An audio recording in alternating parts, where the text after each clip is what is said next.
Bienvenue à toi dans ce nouvel épisode de Sugar Detox, le podcast de Riri Keto. On a fait connaissance, tu sais un petit peu qui je suis, tu connais un petit peu maintenant mon univers. Et aujourd'hui, je voulais partager avec toi ma réflexion à cœur ouvert, que ce soit le bilan de mon expérience personnelle ou celle de toutes les femmes que j'ai pu accompagner et celles qui m'ont fait des retours parce que même si je ne les ai pas accompagnées, elles ont suivi mes conseils. Je reste persuadée que le keto est vraiment l'alimentation qu'il faut à nous, les femmes. J'aimerais te poser une question aujourd'hui. Quand est-ce que c'était la dernière fois que tu t'es vraiment demandé pourquoi je suis fatiguée tout le temps? Pourquoi j'ai tant de mal à gérer mes émotions? Pourquoi je n'arrive pas à me libérer de ces fringales qui me contrôlent? Et pas en pensant que je suis nulle ou j'ai encore craqué, en tout cas pas dans une spirale négative, mais vraiment en te positionnant et en te disant mais qu'est-ce qui se passe réellement dans mon corps? Parce que si tu t'écoutais vraiment, tu aurais vu les signes. Des signaux du corps qu'il t'envoie depuis longtemps. Cette sensation d'être toujours gonflé après chaque repas. Cette irritabilité soudaine. Ces moments où tu te reconnais même plus. T'as plus d'énergie. Ce brouillard mental qui te fait te sentir à côté de toi, à côté de tes pompes. Et tous ces signaux, on nous a appris à les ignorer. On nous a appris à tenir bon, à faire un effort, à réduire les calories. Parce que pour être belle, il faut souffrir. Et du coup, on nous a appris à ne jamais comprendre ce qui se passe réellement à l'intérieur. On nous a appris à ne pas s'écouter. Parce que à chaque fois qu'on a voulu perdre du poids, il fallait absolument pas écouter sa faim. Oui, j'ai suivi le plan alimentaire de ma diététicienne qui m'a mis à 1200 calories. Et pour le coup, je crevais de faim. Et bah non, il faut pas manger de plus parce qu'elle m'a dit de faire ça. Et parce que si je veux des résultats, je dois souffrir. Je suis sûre que tu es passé par là. Parce que je suis passé par là. Et des milliers de personnes, milliers de femmes sont passées par là. Mais aujourd'hui, je veux vraiment te redonner ce pouvoir-là. Celui de comprendre. Parce qu'encore une fois, et je le dis et je le répète, c'est pas toi le problème. Ce n'est pas une question de volonté, mais c'est un réel dérèglement. Une emprise, et souvent, malheureusement, c'est alimentaire, c'est dû au sucre. Ce qu'on a tendance à oublier souvent, c'est que le sucre, c'est un faux carburant. Il t'apporte un shoot, et il te laisse à plat, juste après. Chaque bouchée de sucre, c'est comme une flamme qui monte très vite, puis qui s'éteint violemment. Et ton corps court après de ça toute la journée. Le résultat, c'est que tu es épuisé, que tu as des fringales, que tu n'es pas concentré, que tu perds la motivation. Et non, tu ne manques pas de discipline. Ton système est juste abonné aux montagnes russes. Pour le coup, c'est pas un hasard si tu craques, comme tu as tendance à le dire, même si moi c'est un mot que j'ai banni pour mes coachés. Si tu craques quand tu es stressé, triste ou encore quand tu es seul. Car le sucre te donne vraiment une fausse impression de soulagement émotionnel. Tu sais, le doudou, c'est un réconfort. Mais le problème, c'est qu'il aggrave les choses sur le long terme. Il dérègle tes neurotransmetteurs, te rend plus sensible, plus fragile mentalement. Tu pleures plus facilement, tu dors mal, tu cogites, tu te sens déconnecté. Et à force de vivre ça, tu crois que c'est toi le problème, alors que c'est tout simplement un dérèglement et un déséquilibre qui est invisible et qu'on n'a pas mis en évidence, qu'on ne nous a pas dit, on ne le savait pas. Mais aujourd'hui, je veux que tu le comprennes. Chez nous les femmes, le sucre n'est jamais neutre. Comme pour les hommes, bien entendu, il agit sur l'insuline, qui elle-même impacte la testostérone, les oestrogènes, la progestérone et la thyroïde. Tout est relié. Le problème, c'est que quand on est une femme, on a un cycle hormonal qui dure 28 jours en moyenne. contrairement à 24 heures pour le cycle hormonal masculin. Et pour le coup, le résultat que tu peux avoir, c'est encore une fois une prise de poids localisée, ventre, bras, dos. On prend souvent en tant que femme, surtout à partir du moment où on est fertile et après, pendant la ménopause, au niveau de la sangle abdominale, parce que tout simplement, c'est là où le sucre il se transforme directement en triglycérides et donc en gras, en graisse viscérale. On prend en forme de pomme, ce qui impacte du coup les règles. On peut avoir des règles irrégulières ou voire complètement absentes quand on a un syndrome des ovaires polykystiques lourd comme le mien, un SOPK. Une grande fatigue hormonale pour le coup, et ça impacte aussi ta libido. Et ça, je le vois souvent chez les femmes SOPK, d'autant plus quand on est en parcours PMA, de se retrouver dans des situations où voilà, c'est un petit peu un planning des rapports. Je l'ai vécu, hein. Où il y a des fois où non, en fait, t'as pas envie à ce moment-là. T'es pas bien, mais il faut. Et là, on rentre dans le plus dur. Parce que tout ce qui se passe, en fait, dans tout cet écosystème qu'on s'est construit et dans lequel on a grandi, dans lequel on nous a formatés, quand tu vis ces dérèglements, tu te mets à douter de ta volonté. Tu perds confiance, tu n'oses plus et tu as ce sentiment d'échec, tu te sens faible. Et du coup, tu tombes vraiment toujours dans ce schéma toxique, dans ce cercle vicieux, privation, craquage, culpabilité, reprivation et rebelote. Mais non, ce n'est pas toi, c'est le sucre. Et c'est là que j'aimerais t'expliquer pourquoi j'ai choisi le keto. Et en quoi c'est une vraie solution profonde et douce à la fois. Pour rappel, j'ai commencé l'alimentation cétogène, donc le keto, pour des raisons médicales. Mais à partir du moment où j'ai perdu mon poids, où ma santé allait bien, où tout était nickel, pourquoi j'ai continué ? Parce que mon pourquoi avait changé. Et du coup, cette fois-ci, j'ai fait le choix de cette alimentation.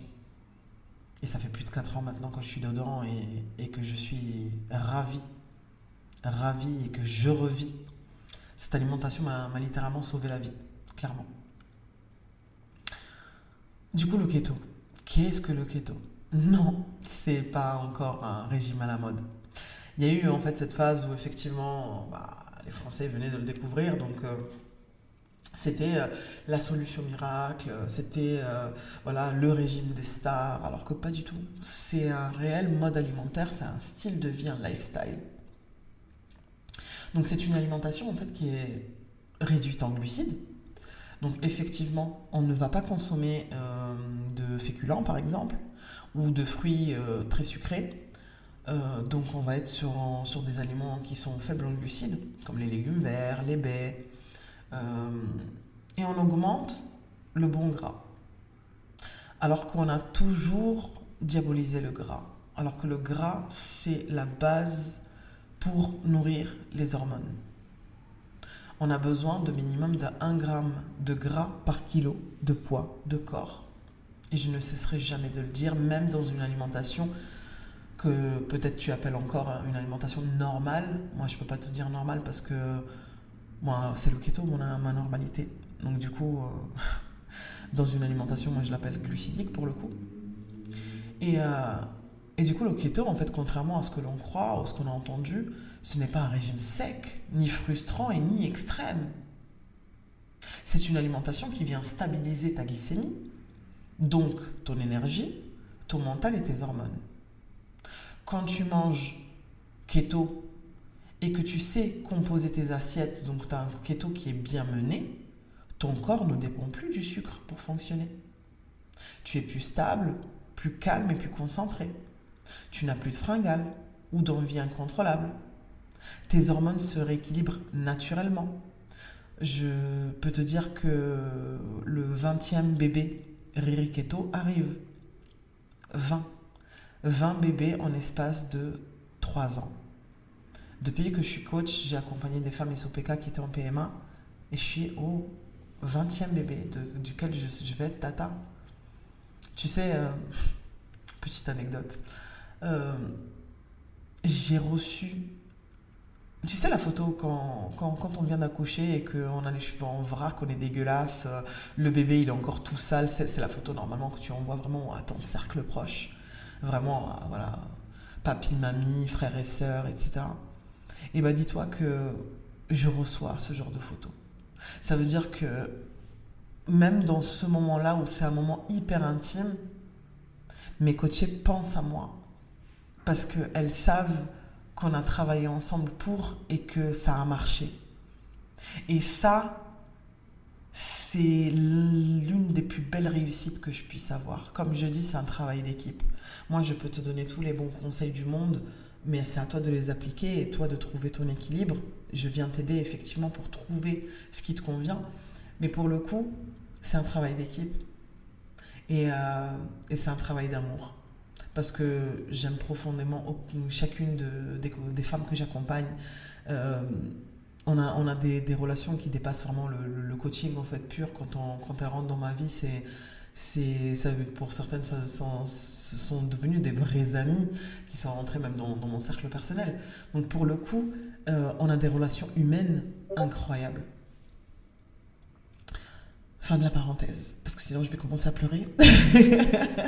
Moi, éternelle hypersensible. Donc continuons notre podcast. Donc effectivement, maintenant tiens, deuxième anecdote. Je peux te dire que j'ai eu des femmes ménopausées avoir des règles. Ménopausées depuis 2, 3, 10 ans, avoir des règles. C'est pour te dire l'impact hormonal, quand il y a un reboot hormonal grâce au keto, c'est puissant. C'est très très puissant. Fin de la deuxième parenthèse. Donc du coup, quand tu manges un keto qui est bien équilibré, ton foie travaille mieux. Pour le coup, c'est l'une des alimentations qui permet de se sortir du foie gras. C'est pour te dire, donc de la stéatose hépatique. Ton intestin se répare parce que ton microbiote va être nourri de façon optimale. Et il ne va plus du coup venir impacter sa flore bactérienne qui se nourrissait de sucre jusqu'à présent. Et en fait, il faut savoir que l'intestin, c'est le deuxième cerveau du corps.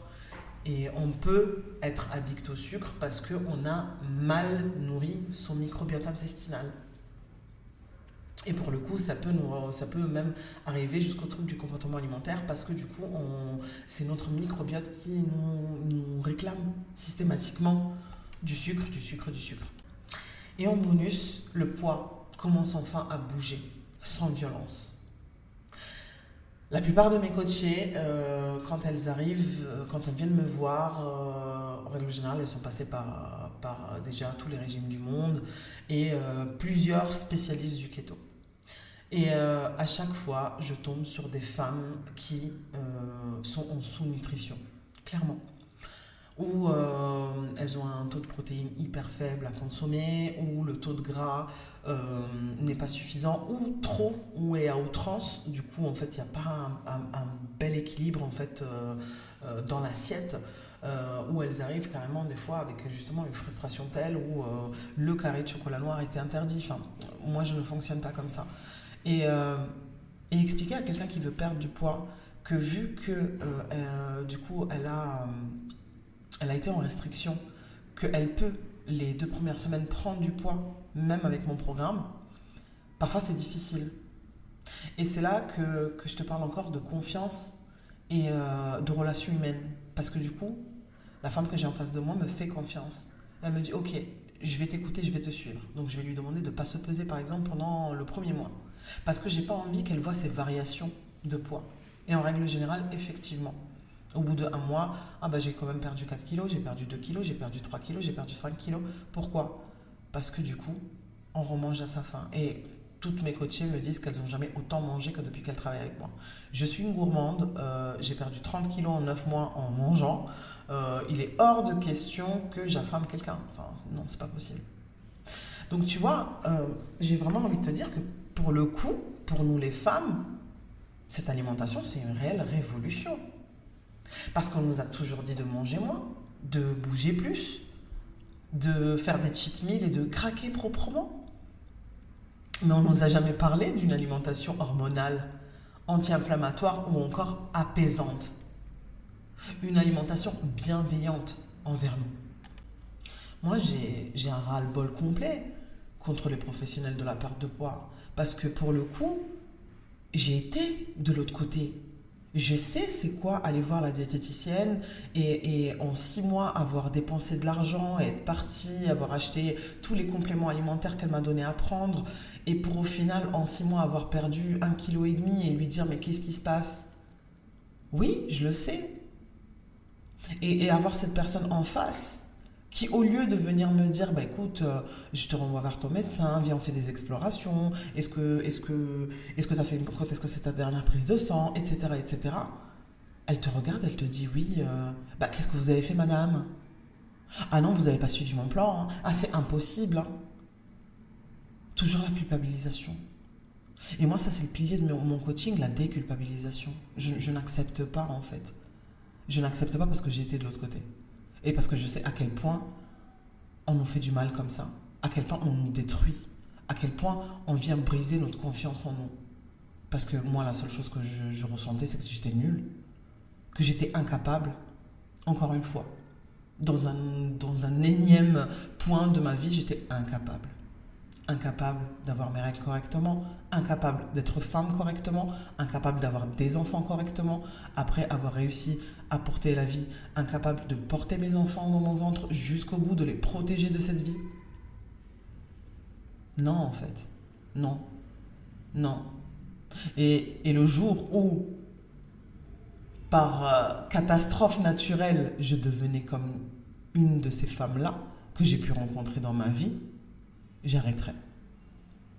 Parce que non, je peux faire plein de choses, mais mes valeurs, sur ça, je ne cracherai jamais dessus. Et pour moi, ça fait partie vraiment, c'est un des piliers de mon coaching. Parce que sans l'écoute, sans la compréhension de l'autre et sans la prise en compte de son bagage émotionnel et de son environnement, on ne peut pas aider les gens. Et mes coachés te le diront. Je suis là dans des moments où ça n'a rien à voir avec l'alimentation. Hein. Elles savent qu'elles peuvent compter sur moi, elles peuvent se confier à moi, elles savent que quand elles ont un problème, je prends le téléphone, je les appelle, je leur envoie un message, elles savent que je suis là. Et je suis là réellement. D'ailleurs, je suis avec elles dans le Discord 5 jours sur 7. Tous les jours, je suis avec elles. Et des fois, même le week-end, je viens les embêter. Donc tu vois, une alimentation différente, un accompagnement différent, ça change tout. Pourquoi j'ai décidé d'arrêter de suivre les hommes? C'est parce qu'en règle générale, déjà, j'avais que les maris d'eux, fils d'eux, frères d'eux. Mes coachés qui commençaient après le mari qui disaient ah bah tiens, moi aussi, j'aimerais. Mais parce que plus j'avance dans mon envie de vous donner la possibilité de découvrir un vrai bien-être, parce que moi, j'ai la chance de le vivre, plus j'ai envie de me spécialiser que dans ça en fait. Quelque chose qui me ressemble, quelque chose qui résonne. Donc être vraiment dans la femme. Et c'est pour ça que du coup, je continue à me former, je continue des études. L'année dernière, j'ai suivi plusieurs formations. Je fais encore des études actuellement. J'en parle pas forcément sur les réseaux, mais voilà, le jour où le diplôme sera sorti, vous serez au courant. Donc pour le coup, je ne cesse de me former pour te permettre et permettre à toutes les femmes qui me font confiance de réussir. Donc bon, si j'avais un petit message pour toi en fait aujourd'hui, j'aimerais vraiment te dire que tu n'as pas à vivre dans cette fatigue constante.